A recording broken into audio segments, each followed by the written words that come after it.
So hey guys, welcome back to another video and I hope कि तुम लोग बहुत ही ज़्यादा अच्छे और मज़े में होंगे। एंड आज मैं तुम सभी के लिए एक लेटेस्ट सीरीज़ लेकर आई हूँ जो कि बहुत ही ज़्यादा कमाल की है। तो ये कहानी है हमारे हीरो लीफे की, जो कि एक नोबेल फैमिली से बिलोंग करता था, जो कि बहुत ही टैलेंटेड और जीनियस था। लेकिन उससे भी ज़्यादा कमाल की बात यह थी कि उसके पास एक बहुत ही पावरफुल मार्शल सोर्स हुआ करती थी, जिसे कि उसकी फियंसी ने उसे ले लिया और उसे धोखा दे दिया, जिस वजह से वह अब एक वेस्ट बनकर रह गया। लेकिन फिर कैसे एक डीमन के थ्रू उसकी बॉडी में फिर कुछ ऐसा होता है कि उसकी जो अबंडेंट सोल थी वो पूरी तरीके से अवेकन हो जाती है, और जिसके बाद आगे चल के हमारे हीरो के पास ड्यूल मार्शल सोर्स भी होगी, जो कि बहुत ही ज़्यादा रेयर होता है। और वो कैसे और ज़्यादा पावरफुल होता है और एक एक से चुन कर बदला लेता है, वही हम इस सीरीज़ में जानने वाले हैं। तो चलो फिर बहुत हुई चिपच, अब बिना किसी देर के वीडियो को शुरू करते हैं। हमारी इस एपिसोड की स्टार्टिंग में हमें एक नैरेटर वॉइस बताने लगती है कि मॉडल वर्ल्ड में यानी कि ह्यूमन रियलेंस में एक बार एक ऐसा पर्सन आ चुका था जिसे बस पावर की खूब थी, जिसे बस ज़्यादा से ज़्यादा सोर्स चाहिए था। इसीलिए उसने यहाँ पर आते साथ ही कत्लेआम मचा दिया था। लेकिन तब के टाइम पे जो ह्यूमंस का एप्रा हुआ करता था उसका नाम है एप्रा लीफन, जो कि हमारा हीरो भी है।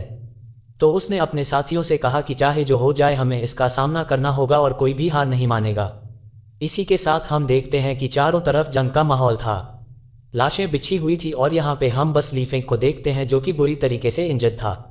साथ ही हम उस विलेन को भी देखते हैं जो कि यहाँ ह्यूमन रियलम में दूसरे रियलम से आया था, ताकि वो यहाँ पर लोगों के सोर्स को ज़्यादा से ज़्यादा गैदर करके खुद को पावरफुल बना सके। और वो लीफे को देखते सा उसे मॉक करना शुरू कर देता है, उसके बारे में बुरी बुरी बातें करते हुए कहने लगता है कि क्या हुआ, सारी एकड़ी निकल गई, बातें तो बहुत बड़ी बड़ी कर रहे थे, ये कर लूँगा वह कर लूँगा, क्या हुआ। इसी के साथ हम एक प्रिंसेस को देखते हैं जिसका नाम लिंच हुई है, जो कि एल्स प्रिंसेस है, और यहाँ पर उसकी पावर को भी वो बंदा अब्जॉर्ब कर रहा था। और वो कहने लगता है कि मैंने इतने लोगों को मार डाला है और अब बस तुम दोनों ही बचे हो। लेकिन हैरानी की बात है कि मुझे कोई भी सोल फ्लक्चुएशन नज़र क्यों नहीं आ रही। यहाँ पर हम देखते हैं कि जो मर्ज के लिए यहाँ पे फॉरवर्डन एरिया होता है, यहाँ पर लाशों का अंबार इसने बिछा दिया था। इसी के साथ हमें बताया जाता है कि असल में इस एप्रा का नाम है एप्रा वह, और फिर वह उस लड़की को जान से मारने लगता है और कहता है कि लगता है कि तुम लोग सिर्फ मरने के लायक हो। और फिर वो यहाँ पे उस लड़की यानी कि लिन को भी मार देता है। लिन जाते हुए कहती है कि मेरी फिक्र मत करना, मैं बस चाहती हूँ कि तुम जिंदा रहो।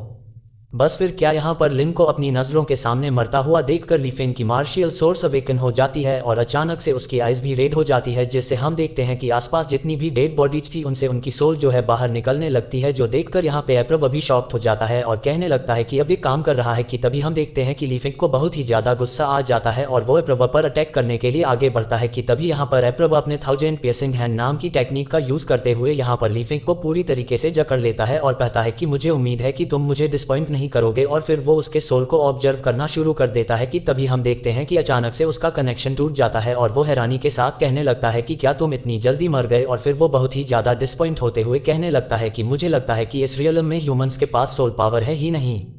ये कहते साथ ही वो वहाँ से जाने लगता है। कि तभी उसे पीछे कुछ अजीब सा फील होता है और वो टर्न होता है और वो देखता है कि यहाँ पर इंडेंस में स्पिरिचुअल एनर्जी गैदर हो रही थी, जिस वजह से यहाँ पर लीफ की फिजिकल बॉडी दोबारा से रिस्टोर होने लगती है, जो देखकर वो कहता है कि यह तो नामुमकिन है, उसकी फिजिकल बॉडी को तो डिस्ट्रॉय हो जाना चाहिए। तो फिर आखिर यह रिजरेक्शन किस बात का। तो तभी हम देखते हैं कि यहाँ पर लीफ एंड स्पिरिचुअल बॉडी वाले फॉर्म में होता है, जिसे देखकर यहाँ पर एप्रा वो कहने लगता है कि अब मैं समझ गया कि सारी स्पिरिचुअल एनर्जी बस इस एक जगह पर कंडेंस हो रही है और मुझे यही सोल की ज़रूरत थी, जिस वजह से मैं यहाँ पर आया था। कि तभी हम देखते हैं कि ऊपर आसमान में कुछ हलचल होती है, जो देखकर यहाँ पे एप्रा वह कहता है कि क्या यह इस पूरे प्लेनेट की जितनी भी सोल पावर है उन्हें मोबिलाइज कर सकता है। नहीं, ऐसा नहीं हो सकता, मुझे जल्द से जल्दी इसे रोकना होगा, वरना जो भी वर्ड्स के बीच में बैरियर है स्पिरिचुअल एनर्जी का वो पूरी तरीके से डिस्ट्रॉय हो जाएगा। और वह चिल्लाते हुए लीफ से कहता है कि ऐसा मत करो, रुक जाओ। लेकिन तभी लीफ कहता है कि मेरे सामने झुक जाओ, और यह कहते साथ ही वो उस पर इंटेंस अमाउंट में प्रेशर डालते हुए उसे अपने घुटनों के बंद ले आता है। यहाँ पर इस प्रेशर को फील करते हुए एप्रा वो कहता है कि आखिर यह कैसे हो सकता है,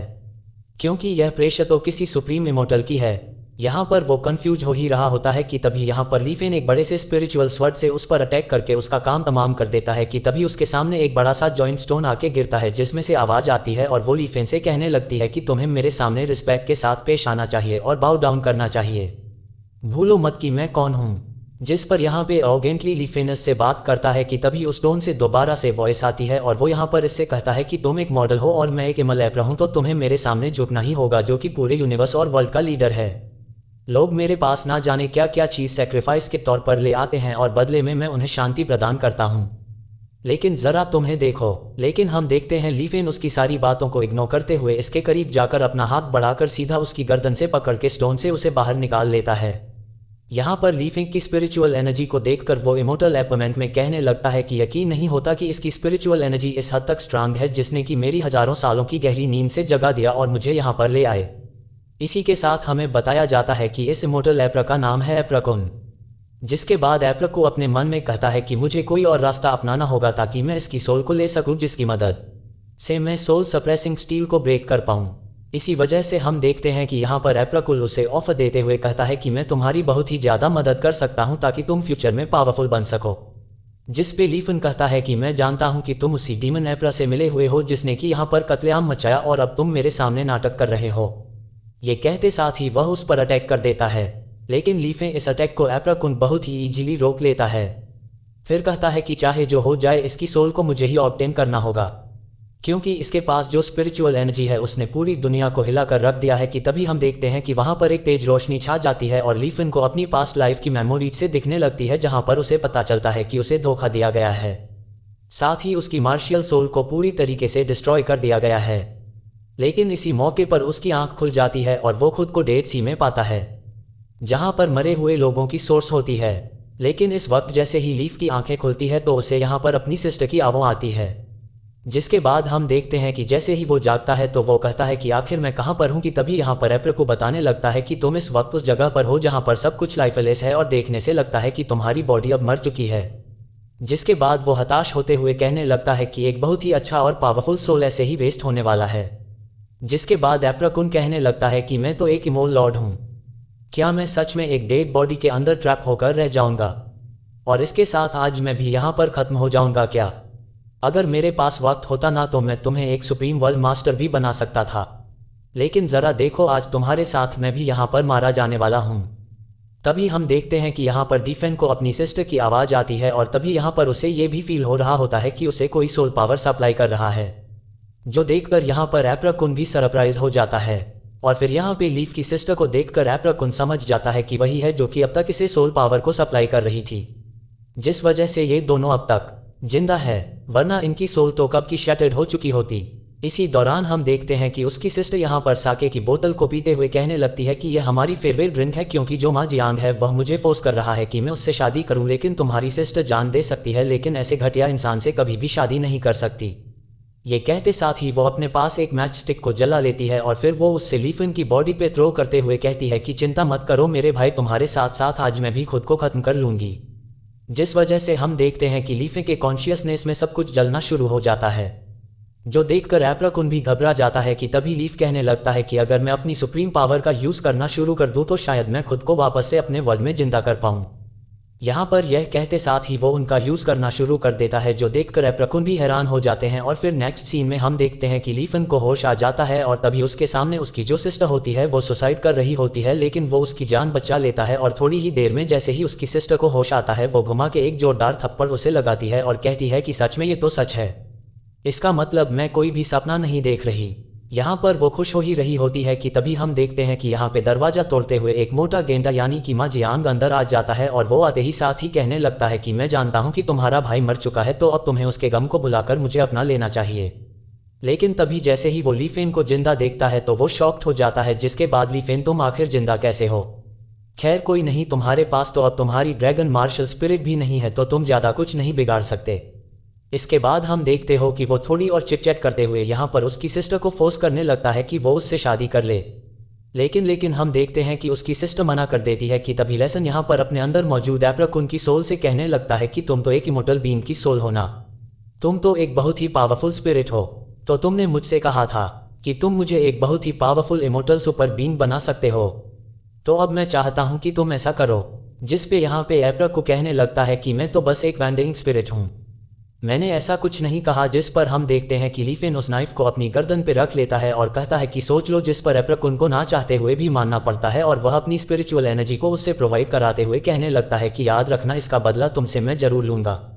इसी के साथ हम देखते हैं कि यहाँ पर उसे ऐसे बड़बड़ाता हुआ देखकर माँ जियान अपने चमचों से कहता है कि जाओ जाके इसका काम तमाम कर दो, और उसका ऑर्डर मिलते साथ ही माँ जियान के चमचे अपनी मार्शल सोल को एक्टिवेट करते हुए उस पर अटैक कर देते हैं कि तभी हम देखते हैं कि एप्रको भी अपनी पावर का यूज़ करता है, जिससे यहाँ पर ली फेंग के चारों तरफ इंटेंस अमाउंट में सोल पावर गैदर होने लगती है,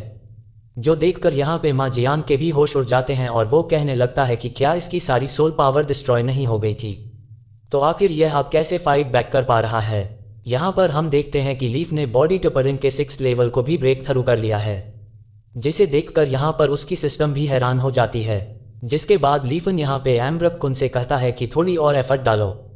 जिस पर वो कहता है कि थोड़ा तुम्हें पता भी है कि मैंने कितनी ज़्यादा एनर्जी अभी यूज़ किया है, अगर मैंने इससे ज़्यादा भी स्पिरिचुअल एनर्जी का यूज़ किया तो तुम्हारी बॉडी हैंडल नहीं कर पाएगी। जिस पर लीसन कूल वे में कहता है कि मैं इस पूरे वर्ल्ड की स्पिरिचुअल एनर्जी को हैंडल कर सकता हूँ। डेमो तो तुम देख ही चुके हो, जिस पर एम्पर कुन के स्पिरिट को बहुत ही ज़्यादा गुस्सा आ जाता है और वो अपनी स्पिरिचुअल एनर्जी को बढ़ा देता है, जिससे यहाँ पर जितने लोग इस वक्त लीपन पर अटैक कर रहे थे सभी के सभी दूर छटक कर जा गिरते हैं। और फिर हम देखते हैं कि यहाँ पर लीफेल ने एलिमेंट गैदरिंग DLM में भी ब्रेक थ्रू कर लिया है, जो देखकर वहाँ पर सारे अपोनेंट्स बहुत ही ज़्यादा शॉक्ड हो जाते हैं। तभी यहाँ पर उनमें से एक लीफ पर जैसे ही अटैक करता है तो लीफ बहुत ईजीली उसे यहाँ पे नॉक कर देता है, जो देखकर वो कहने लगता है कि इसकी इस वॉर का जो लेवल है वो एलिमेंट गैदरिंग के लेवल 3 पर है, जो कि बहुत ही ज़्यादा टेरिफाइंग है। पर मज़ा तब आता है जब हम देखते हैं कि जैसे जैसे लीफेंड एक एक कदम बढ़ाता है उसका लेवल बढ़ता चला जाता है, और वह हर एक बढ़ते कदम के साथ एलिमेंट गैदरिंग के लेवल 45 तक को मर जाता है। और भाई यहाँ पर भी एंड नहीं होता, बंदे ने सिंगल अटैक से ही सभी को निपटा दिया होता है। फिर उसकी सिस्टर उसकी स्पेशल एनर्जी को देखकर कहने लगती है कि यह तो एलिमेंट गैदरिंग के पीक पर पहुंच चुका है। यहाँ पर हम देखते हैं कि माँ जियान को बहुत ही ज़्यादा गुस्सा आ जाता है और वो अपने मार्शल स्पिरिट वाले फॉर्म में आ जाता है और कहता है कि चाहे जो हो जाए, तुम कितने भी ताकतवर क्यों ना हो, लेकिन तुम मेरे मार्शल स्पिरिट के आगे टिक नहीं सकते, क्योंकि तुम्हारे पास तो है ही। लेकिन यहाँ पर ली फैन उसका मार मार के भरता बना देता है। यहाँ पर माँ जियान कहने लगता है कि तुम जानते नहीं हो कि मैं किस फैमिली से बिलोंग करता हूँ, मेरा बाप तुम्हें नहीं छोड़ेगा। जिस पर ली फेंग कहता है कि तुम्हारे बाप को भी मैं देख लूँगा। इसी दौरान सीन शिफ्ट होता है और हमें माँ फैमिली के अंदर का सीन दिखाया जाता है, जहाँ पर सभी लोग आराम से खाना खा रहे होते हैं कि तभी हम यहाँ पर देखते हैं कि माँ जियान रोते रोते वहाँ पर पहुँच जाता है और अपने बेटे की इतनी बुरी शक्ल देखकर माँ जियान के फादर को बहुत ही ज़्यादा गुस्सा आ जाता है। और फिर अगले ही पल यहाँ पर माँ जियान की मौत हो जाती है, जिसे देखकर उसे गुस्सा आ जाता है और वो गुस्से के साथ बाहर आता है। और यहाँ पर हम देखते हैं लीफ ने अलग ही लेवल की तबाही मचा रखी होती है, और यहाँ पर लीफेन को देखते ही वो चिल्लाते हुए कहता है कि तुम्हारी हिम्मत कैसे हुई यहाँ पर आने की। जिस पर वो कहता है कि तुम्हारे बेटे ने मेरी सिस्टर की इंसल्ट की है और मैं उसी का बदला लेने के लिए आया हूँ। यहाँ पर माँ जीन का फादर कहता है कि तुमने मेरे बेटे को जान से मारकर अच्छा नहीं किया, आज मैं तुम्हें भी मारकर उसका बदला नहीं लिया। और फिर वो अनाउंस करता है कि जो भी यहाँ पर आज लीफ को मारेगा मैं उसे एजसन के तौर पर अडॉप्ट कर लूँगा। लेकिन हम देखते हैं कि लीफेंग की पावर के आगे सबकी बोलती बंद हो जाती है। वो कहता है कि भाई जान है तो जान है, जिस वजह से कोई भी उसका साथ नहीं देता। और फिर हम देखते हैं कि बाकी के भी जो नोवेल फैमिलीज होती है लाइक जियाओ फैमिली, वो भी कहती है कि यह तुम्हारा इंटरनल मैटर है तो हमें इसमें नहीं पढ़ना चाहिए, इसलिए हम तो वहीं इससे बाहर हैं। यहाँ पर हम देखते हैं कि इसके सारे अलाइज भी साथ छोड़ देते हैं, जो देख के यहाँ पे लीफ कहता है कि लगता है कि तुम्हारी सोशल स्किल्स बहुत ही ज़्यादा वीक है, ज़रा देखो तुम्हारे पास तो कोई भी खड़ा नहीं है। इसी के साथ हम देखते हैं कि यहाँ पर माँ जियान का फादर गुस्से में अपनी मार्शल स्पिरिट को एक्टिवेट करता है, जो कि एक पावरफुल बियर वेस्ट होता है, जो कि दिखने में बहुत ही ज़्यादा खूंखार लगता है। और वो सीधा आते साथ ही लीफ पर टूट पड़ता है और कहता है कि तुम बिना मार्शल स्पिरिट के मेरे सामने कुछ नहीं कहते। साथ ही हम देखते हैं कि वो उस पर बेदनान ताबड़तोड़ अटैक करना शुरू कर देता है, जिससे हम देखते हैं कि लीफे को भी डच करने में मुश्किलें आने लगती है। और फिर हम देखते हैं कि उसकी हालत ही ख़राब कर देता है। और फिर यहाँ पे वो एब्राकुल से कहता है कि आखिर मेरे साथ हो क्या रहा है, यह मत कहना कि इस बंदे का जो रियलम है वो तुम्हारे रियलम से भी ज़्यादा हाई है, क्या ये तुमसे ज़्यादा स्ट्रांग है। जिस पे यहाँ पे एप्रकुन की स्पिरिट कहने लगती है कि तुम शायद भूल रहे हो कि वो इस वक्त अपनी मार्शल स्पिरिट से तुम पर अटैक कर रहा है और तुम्हारे पास कोई भी इस वक्त मार्शल स्पिरिट नहीं है, तो भला तुम उससे मुकाबला कैसे कर पाओगे, बेहतर यही होगा कि तुम यहाँ से भाग जाओ। जिस पे लीफ कहता है कि तुम्हारे पास हज़ारों साल पुरानी एक मार्शल स्पिरिट है ना, चलो जल्दी से उसे मेरे हवाले कर दो। जिस पे वो स्पिरिट भी हैरान हो जाती है और कहने लगती है कि आखिर तुम कहना क्या चाहते हो, तुम्हारी बॉडी शायद उसे झेल भी ना पाए। जिस पे हम देखते हैं कि यहाँ पर लीफन कहता है कि जो होगा मैं देख लूँगा, तुम्हारा काम है बस मेरी ऑर्डर को फॉलो करना, वरना तुम चाहते हो कि मैं क्या करूँगा और मैं बस 3 तक गिनूँगा, यहाँ पर उसे चिट चैट करते हुए जो माजियांग का फादर होता है वह कहता है कि क्या ये पागल हो चुका है, मेरे अटैक्स ने इसका दिमाग खराब कर दिया जो ये खुद से ही बड़बड़ाए जा रहा है। यहाँ पर हम देखते हैं कि अचानक से जो ली फेन होती है उसकी बॉडी ग्लो करना शुरू हो जाती है और हम देखते हैं कि यहाँ पर वो जो स्पिरिट होती है वो अपने इंटेंस अमाउंट में सोल वॉर को गैदर करते हुए यहाँ पर लीफे से कहने लगती है कि फिलहाल के लिए मैं तुम्हें बस यही दे सकता हूँ। इसी के साथ नेक्स्ट सीन में हम देखते हैं कि यहाँ पर लीफेन के हाथों में एक बहुत ही बड़ा सा पावरफुल वेपन होता है, जिसे लेते साथ ही लीफ कहता है कि ना जाने तुमने और कितने सीक्रेट्स छुपा रखे हैं। यहाँ पर हम देखते हैं कि लीफेन को एक और न्यू मार्शल सोल्स को अवेकन करता हुआ देखकर सभी लोग हैरानी के साथ कहते हैं कि एक बंदा जो कि मर चुका है वो अचानक से वापस आ जाता है और न्यू मार्शल सोल्स को भी अवेकन कर लेता है। आखिर ये चीज़ कैसे पॉसिबल है कि तभी हम देखते हैं कि पास में एक लेडी जिसका नाम की गोशु है वो यहाँ पर अपनी डिवाइन आई को एक्टिवेट करते हुए यहाँ पर कहने लगती है कि मैं जानती हूँ कि यह कोई बीस्ट टाइप मार्शल सोल नहीं है बल्कि एक बहुत ही पावरफुल सोल पावर की वजह से है, और यहाँ पर इसकी जो सोल पावर है ये हमारे अलायंस के जो एल्डर है उससे भी कई गुना ज़्यादा स्ट्रांग और हाई है। इसी के साथ हम लीफन को देखते हैं जहाँ पर वो अपने उस सोयापन का यूज़ करते हुए कहने लगता है कि मैं नहीं जानता कि तुम मेरे बारे में कैसी राय रखते हो, लेकिन अगली बार जब भी तुम मुझसे मिलोगे तो तुम छुपना पसंद करोगे। ये कहते ही वो अपने वेपन को चला देता है जिससे तभी लोग डर जाते हैं कि तभी हम देखते हैं कि यहाँ पर काला अंधेरा छा जाता है और चारों तरफ ब्लैक फट छा जाता है और यहाँ पे कोई धमाका नहीं होता है कि तभी हम देखते हैं कि यहाँ पर एप्रकुन की जो स्पिरिट थी वो देखते हैं कि अरे यार जो तोप का गोला था वो तो यही रह गया, जिससे सभी लोग हैरान हो जाते हैं और मारियन का फादर कहने लगता है कि अब मैं तुम्हें दिखाऊंगा कि ट्रू अनाइलेशन किसे कहते हैं, जिसके बाद वो अपनी मार्शल स्पिरिट का यूज करते हुए अर्थ शैटरिंग थंडरबोल्ट नाम की टेक्निक का यूज करता है, जिसके बाद हम देखते हैं कि वो दे तनादन यहाँ पे उस पे पंचेस की बारिश करना शुरू कर देता है, लेकिन वो फैन बहुत ही फुर्तीला होने की वजह से उनसे डच कर पाता है। जिसके बाद एफकू की स्प्रेट यहाँ पर उससे कहने लगती है कि अब इसे ज़रा टाइटली पकड़ना मेरा बस काम होने ही वाला है, और फिर हम देखते हैं कि यहाँ पर लीफ सही मौका पाते ही सीधा अपने इस वेपन को चला देता है, जिससे यहाँ पर माजियांग का फादर बहुत दूर जाकर जमीन को फाड़ते हुए गिरता है। देखकर उसके अलाइज भी बहुत ही ज़्यादा हैरान हो जाते हैं और उनमें से ये कहता है कि क्या कमाल की मार्शल स्पिरिट है, ये तो बहुत ही ज़्यादा स्ट्रांग है। लेकिन जैसे ही यहाँ से धुआं हटता है हम देखते हैं कि लीफेन जा चुका है, जो देखकर वो ओल्ड मैन भी शॉक्ड हो जाता है और वो उसे ढूंढना शुरू कर देता है, जो देखकर यहाँ पर लेडी शू कहने लगती है कि यह मत कहना कि तुम इसकी कमज़ोरी का फ़ायदा उठाने वाले हो, क्योंकि इस वक्त तो वह बहुत ही ज़्यादा कमज़ोर है क्योंकि उसने बहुत ही ज़्यादा स्पिरिचुअल एनर्जी का यूज़ कर लिया है, जिसकी वजह से तुम उसे ढूंढकर उसे मारकर उसकी पावर को हासिल करना चाहते हो। जिस पर वो ओल्ड मैन कहता है कि अपने काम से काम रखो। ये कहते साथ ही वो यहाँ से चला जाता है, जो देखकर यहाँ पे हम देखते हैं कि वो लेडी भी कहती है कि खैर मुझे इससे क्या ही फर्क पड़ता है। इसी दौरान सीन शिफ्ट होता है और हम लीफन को देखते हैं जहाँ पर वह अपनी सिस्टर के साथ मौजूद होता है और बहुत ही मज़े से खाना खा रहा होता है और ज़्यादा खाने की वजह से उसका पेट भी अब भर चुका था। इसी वजह से हम देखते हैं कि वो कहता है कि सिस्टर आपका खाना बहुत ज़्यादा लाजवाब है लेकिन मैं अब और नहीं खा सकता, कि तभी यहाँ पर उसकी सिस्टर कहती है कि वो सब तो ठीक है लेकिन मुझे पैसे दो, जिस पर वो कहता है कि क्या पैसे, मुझे घर पर खाने के लिए भी पैसे देने होंगे। जिस पर उसकी सिस्टर उसे मारते हुए कहती है कि तुमने कहा था कि तुम वहाँ फैमिली को निपटाने के लिए गए हो तो तुमने वहाँ पर तबाही भी मचाई होगी, तो जाहिर है तुम वहाँ से कुछ तो लेकर आएगे ना, वैसे भी इन लोगों ने ऑलरेडी हमारी फैमिली से बहुत कुछ लूट रखा है। जिस पर हम देखते हैं कि लीफेन याद करता है कि आखिर उसने वहाँ पर किस लेवल की तबाही मचाई है, सब कुछ तो वो बर्बाद कर चुका है, तो आखिर वो लेकर आता भी तो क्या आता। यहाँ पर वो ये सारी बातें कह ही रहा होता है कि तभी यहाँ पर वो ओल्ड मैन आ जाता है, जो कि कहने लगता है कि अच्छा तो तुम यहाँ पर छिपे हुए हो। ये कहते साथ ही वह यहाँ पर इन दोनों पर अटैक कर देता है, कि तभी हम देखता है कि लीव एंड उसके अटैक को ऑब्जर्व करते ही मौका पाते ही अपनी सिस्टर की जान बचा लेता है। जिसके बाद वह अपनी सिस्टर से पूछता है कि क्या आप इस ओल्ड मैन को जानती हो, जिस पर उसकी सिस्टर बताती है कि यह जियाओ फैमिली का पेट्रेज है जिसका नाम जिया वशंग है। जिसके बाद वह यहाँ पर लीफ को बताने लगती है कि जब तुम अनकॉन्शियस हो गए थे और हमसे दूर हो गए थे तब यह आदमी रोज हमारे घर आता था और हमें बुली करने की कोशिश कर रहा था। जिस पर लीफ कहता है कि अच्छा ऐसी बात है, कि तभी वो उससे जैसे ही फाइट करने के लिए आगे बढ़ता है उसकी सिस्टर उसे रोकते हुए कहती है कि मैं तुम्हें एक बात बता दूं कि इसकी जो मार्शल स्पिरिट है वो बहुत ही ज़्यादा स्ट्रेंज है। ऐसा कहा जाता है कि जो भी इसका एनिमी इसे फाइट करता है तो वो फाइट के दौरान ही मारा जाता है। इसी वजह से मैं तुम्हें दोबारा खोना नहीं चाहती और मैं इससे फाइट करूंगी।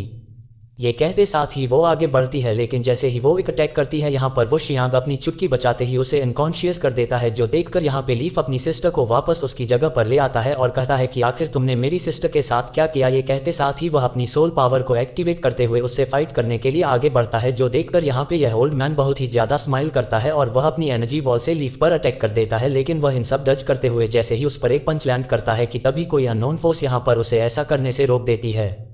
जिससे लीफन पीछे की तरफ तेजी से हट जाता है। जिसके बाद यहाँ पर लीफन अपने सोल स्पिरिट से कहने लगता है कि चलो चलो मुझे जल्दी से वो कैनन दो। जिस पर हम देखते हैं कि एप्रा वो स्पिरिट जिसे कि यहाँ पर लीफन इमोर्टल स्पिरिट कहकर बुलाता है,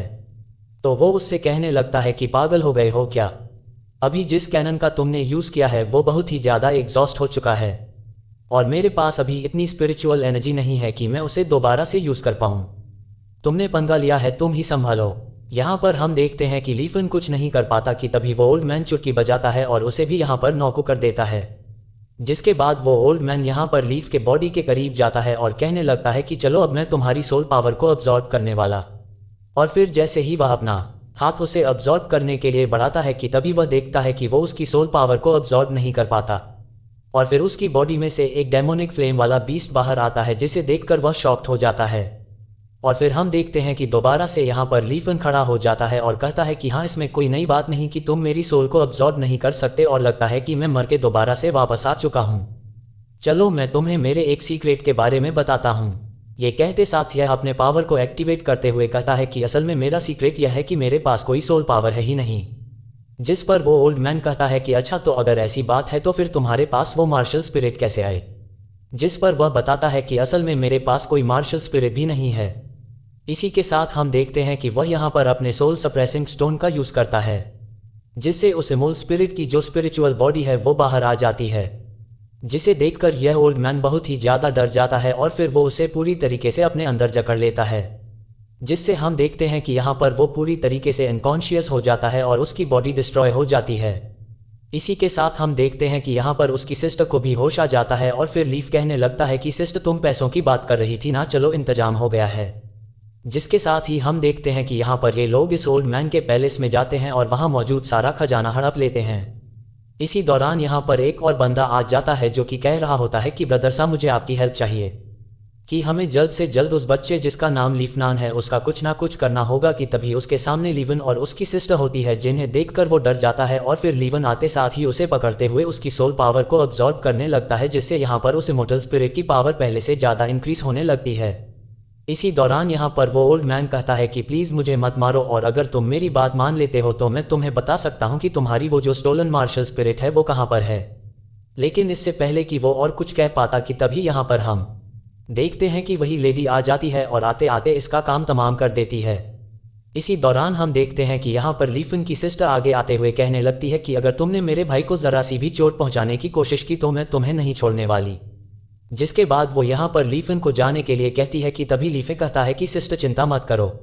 मैं सब कुछ हैंडल कर सकता हूँ। जिसके बाद वो यहाँ पर उस लड़की से कहने लगता है कि आखिर तुम मेरे साथ इतनी पोलाइटली बिहेव क्यों कर रही हो, तुम चाहती तो वो अटैक मुझ पर भी कर सकती थी, आखिर तुम्हें मुझसे क्या चाहिए। जिस पर वो लड़की बताने लगती है कि तुम तो बस एक रेलम गैदरिंग के पीक लेवल के कल्टीवेटर हो, तो भला मुझे तुमसे क्या ही चाहिए होगा। यहाँ पर वो ये बात कहती ही है कि तभी यहाँ पर लीफिन वापस से अपने उसी वेपन को एक्टिवेट कर लेता है, जिसे देखकर वो लड़की हैरान हो जाती है और लीफिन कहने लगता है कि मैं अगर चाहूँ तो तुम्हारी मार्शल स्पिरिट को बाहर निकाल सकता हूँ, जिससे फिर तुम्हारी मौत भी हो जाएगी। और हाँ, तुम्हारी जानकारी के लिए बता दूं कि अब मेरे पास एक और मार्शल सोल हो चुकी है। सिस्टर ज़रा बताना, क्या आपने पहले कभी इसके बारे में सुना है। जिस पर उसकी सिस्टर बताने लगती है कि नहीं, मैंने तो कभी भी ऐसा कुछ नहीं सुना और वाकई में ये बहुत ही ज़्यादा रेयर है। इसी के साथ लीफन आगे कहने लगता है कि अगर तुम्हें मुझसे बातचीत करनी है या कोई डील करनी है तो तुम्हें मेरी स्टोलन मार्शल सोल के क्रूज के बारे में मुझे बताना होगा, तो ही हम बातचीत आगे बढ़ाएंगे। जिस पर वो लेडी बताती है कि मुझे बताओ कि आखिर तुमने न्यू मार्शल स्प्लिट को कैसे गेन किया। अगर तुम मुझे बताओगे तो बदले में मैं तुम्हें कुछ इन्फॉर्मेशन दूंगी। जिस पर लीफिंग कहता है कि मुझे तुम्हारी चिट चैट में इंटरेस्ट नहीं है और वो दोनों यहाँ से जाने लगते हैं। कि तभी वो लेडी उसे रोकते हुए कहती है कि क्या तुम्हें बिल्कुल भी परवाह नहीं है कि क्या आखिर तुम्हारी उस 1000 ड्रैगन मार्शल स्पिरिट को किसने चुराया। जिस पर लीफ हाथ हिलाते हुए कहता है कि जाओ जाओ, मुझे नहीं परवाह। जिस पर हम देखते हैं कि वह लड़की आगे कहती है कि ठीक है, मेरे पास उस पसंद की पोर्ट्रेट है जिसमें कि मास्क पहना हुआ था और उसी ने तुम्हारी मार्शल स्पिरिट को चुराया था। अगर तुम्हें जाना है तो मेरे पीछे आओ। जिस पर हम देखते हैं कि ली फेन रुक जाता है और स्माइल करने लगता है।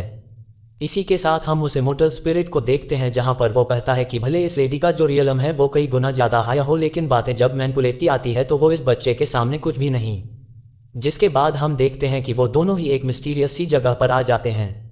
जहां पर बहुत सा फॉग होता है, जहां पर वो लेडी उसे एक स्क्रोल देते हुए कहने लगती है कि याद रखना हमारी डील क्या हुई थी। जिस पर ली फेन मान जाता है और वो लेडी कहती है कि स्क्रोल को खोलने से पहले एक बात अच्छे से जान लेना कि जैसे ही तुम्हें इस पसंद की आइडेंटिटी का पता चल जाएगा तो तुम्हारे लिए एंडलेस ट्रबल क्रिएट हो जाएगी। इसके बाद जैसे ही वो स्क्रो को ओपन करता है तो उसमें एक लेडी की फोटो होती है जिसने कि मास्क पहना होता है, जो देखकर कहता है कि क्या बस इतना ही। जिस पर वो लेडी कहती है कि भला अगर किसी ने मास्क पहना होगा तो तुम उसका चेहरा कैसे ही देख पाओगी। चलो चलो, मैंने वादे के मुताबिक अपना काम कर दिया, अब तुम मुझे बताओ कि आखिर तुमने न्यू मार्शल स्पिरिट को कैसे और कहां पर पाया। जिस पर हम देखते हैं कि यहाँ पे ली फेन भी अजीबोगरीब हरकतें करते हुए कहने लगता है कि जरा गौर से देखो, और फिर यहाँ पर 2-4 मूव्स दिखाने के बाद वह कहने लगता है कि ऐसे से, और फिर वो लेडी कहती है कि क्या। जिस पर ली फेन भी कहता है कि यह वही तरीका है जिसके जरिए तुम नई मार्शल स्पिरिट को पा सकती हो, और फिर वो वहां से जाने लगता है। जिस पर वो लेडी कहती है कि क्या तुम्हें ये जगह देखकर कुछ याद नहीं आया। जिस पर वो कहने लगता है कि तुम्हारा मतलब क्या है। जिस पर वो उस पर अटैक करते हुए कहती है कि चलो फिर मैं तुम्हें याद दिला देती, लेकिन जैसे ही वो अटैक करती है यहाँ पे लीफ अपने पाम से उस अटैक को रोक देता है। और फिर वो लड़की कहने लगती है कि क्योंकि उन लोगों ने एक बार तुम्हारे अगेंस्ट स्किलिंग फॉर्मेशन का यूज किया था तो मैं देखना चाहती हूँ कि क्या इस बार भी तुम इसे सर्वाइव कर पाते हो या नहीं। जिसके बाद हम देखते हैं कि वह यहाँ पर एक फॉर्मेशन को एक्टिवेट कर देती है जिससे हम ली फेन को एक इल्यूजनरी रियलम में पाते हैं जहां पर उसे कुछ लोगों की बातें सुनाई देती है, लेकिन वो समझ नहीं पाता कि आखिर उसके साथ चल क्या रहा है। कि तभी यहाँ पर उसकी बॉडी से ब्लड को अब्जॉर्ब करके यहाँ पर हम देखते हैं कि एक स्लेव जो था वो पूरी तरीके से एक्टिवेट हो जाता है, और वो आते साथ ही यहाँ पर जैसे ही अपनी आंखें खोलता है तो यहाँ पे लीफ को देखकर कहने लगता है कि अ गोल्ड ड्रैगन स्पिरिट चोरी हो चुकी है। कहते साथ यहाँ पर वो उस पर पंच करके अटैक करता है, लेकिन यहाँ पे लीफ दर्ज कर जाता है और वो इमीडिएटली अपने उसी कैनन को बाहर निकालकर उस पर छोड़ देता है। लेकिन यहाँ पर हम देखते हैं कि उस कैनन अटैक का भी इस ब्लड स्लीप पर कोई भी असर नहीं होता, जिसके बाद एक के बाद एक बाकी के ब्लड स्लीप्स भी उस पर अटैक करना शुरू कर देते हैं। जो देखकर वो उस इमोर्टल स्पिरिट से कहता है कि आखिर तुम हाथ पे हाथ रखकर क्या कर रहे हो, मेरा मुंह मत देखो, जल्दी से मेरी हेल्प करो। जैसे हम देखते हैं कि वो इमोर्टल स्पिरिट भी यहाँ पर एक स्क्रू को बाहर निकालता है और कहने लगता है कि अब तुम्हारे पास इंटेंस अमाउंट में स्पिरिचुअल एनर्जी आ जाएगी, उम्मीद करता हूं कि तुम इसे हैंडल कर पाओ। जिसके बाद हम देखते हैं कि जैसे ही वो स्क्रॉल का यूज करता है यहाँ पर रिफिन को अपने अंदर इंटेंस अमाउंट में पावर फील होना शुरू हो जाता है, और वो फिर एक एक करके सारे ब्लड स्नफ को अपने एक ही हाथ से उठा के घुमाना शुरू कर देता है और फिर इन्हें पटक पटक के मारता है। भाई अब वो उनके हाथ पैर सब कुछ तोड़ देता है। यहाँ पर हम देखते हैं कि वो इमोर्टल स्पिरिट कहता है कि तुमने फाइट के दौरान ही ब्रीथ थ्रू भी कर लिया है। फिर हम देखते हैं कि बस पलक झपकते ही यहाँ पर लीफ एंड कंडेंस एलिमेंट के पीक तक पहुंच जाता है, जो देखकर वो इमोर्टल स्पिरिट भी शॉक्ड हो जाता है। इसी के साथ हम देखते हैं कि यहाँ पर बाहर वो लड़की कहती है कि लगता है कि मैंने कुछ ज़्यादा ही सोच लिया, तुम्हारा वो रिएक्शन बस एक मिस्टेक था और कुछ नहीं, और लगता है कि तुम अब दोबारा वापस नहीं आ पाओगे। ये कहते साथ ही वह यहाँ से जाने लगती है कि तभी हम देखते हैं कि बैरियर को तोड़ते हुए यहाँ पर लीफ बाहर आ जाता है, और जिसे देखकर वह लेडी भी शॉक्ड हो जाती है और वह कहती है कि आखिर तुमने कितनी जानों को वहाँ पर लिया है। यहाँ पर उसे लीफ के अंदर फुल किलिंग इंटेंट नजर आता है, इसी वजह से वो फाइटिंग पोजीशन में आ जाती है। लेकिन लीफन जैसे जैसे उसके करीब आता है वो उसके पास आकर रुक जाता है, और फिर वो अपने पेट को सहलाते हुए कहता है कि यार मुझे बहुत जोरों की भूख लगी है। और फिर वो उस ब्लड स्लेव की जो खोपड़ी थी वो यहाँ पर उसे थमा देता है और कहता है कि मैं घर वापस जा रहा हूँ। जो देखकर यहाँ पे वो लड़की स्माइल करते हुए कहने लगती है कि लीफेन, जितना मैं तुम्हें देखती हूँ मेरा इंटरेस्ट तुम्हारे अंदर उतना ही ज़्यादा बढ़ता जाता है। इसी के साथ हम उसी इमोर्टल स्पिरिट को देखते हैं जो कि लीफेन से कहने लगता है कि तुम्हें इस मौके का फ़ायदा उठाना चाहिए था, तुम चाहते तो उस लेडी से कुछ भी बुलवा सकते थे। जिस पर लीफेन कहने लगता है कि मैं जानता हूं कि मैं क्या कर रहा हूं और जल्दबाजी हर काम में अच्छी नहीं होती, लेकिन ये सब छोड़ो, पर तुमने जो मुझे कल्टीवेशन मेथड सिखाया है वो सच में बहुत ही ज़्यादा डिफरेंट है। जो सुनकर वो इमोर्टल स्पिरिट यहाँ पर हिचकिचाने लगता है और कहता है कि नहीं नहीं, ऐसी तो कोई बात नहीं, वो तो बस एक ऑर्डिनरी कल्टीवेशन मेथड है, पर जिसका मतलब यह है कि यहाँ पर कोई ना कोई खिचड़ी तो इसने ज़रूर पकाई है। इसी दौरान सीन शिफ्ट होता है और हमें लिन फैमिली के पैलेस का सीन दिखाया जाता है, जहाँ पर उनके पैलेस की जो केयरटेकर होती है वो यहाँ पर लिलफिन की सिस्टर को पकड़ते हुए रोने लगती है और कहती है कि मुझे बहुत ही ज़्यादा खुशी है कि यंग मास्टर और आप वापस आ चुके हैं, पर अब कोई भी हमें और हमारी इस लिन फैमिली को बूंदी नहीं करेगा। जिसके बाद वो पूछने लगती है कि बताइए यंग मास्टर कहाँ पर है, जिस पर वह बताने लगती है कि मेरा भाई बहुत ही जल्द वापस आ रहा है, चलो हम साथ मिलकर उसके लिए कुछ अच्छा पकाते हैं। कि तभी यहाँ पर हम देखते हैं कि उस पर अटैक हो जाता है और यह अटैक इसे लड़की ने किया होता है और कहती है कि चिंता मत कीजिए, मैं सब कुछ संभाल लूंगी। और फिर हम देखते हैं कि यहाँ पर लीफे की सिस्टर जमीन पर अनकॉन्शियस होकर गिर जाती है क्योंकि उसने एक पॉइजनस स्नैक से इस पर अटैक किया था। और इसी के साथ हमारा आज का ये पार्ट यहीं पर एंड होता है। So that's all for today guys. I hope कि तुम सबको आज की ये वीडियो काफ़ी ज़्यादा पसंद आई होगी। अगर हाँ तो वीडियो को लाइक करना, चैनल पे नए हो तो सब्सक्राइब करना। तो मिलते हैं नेक्स्ट वीडियो में, तब तक के लिए बाय।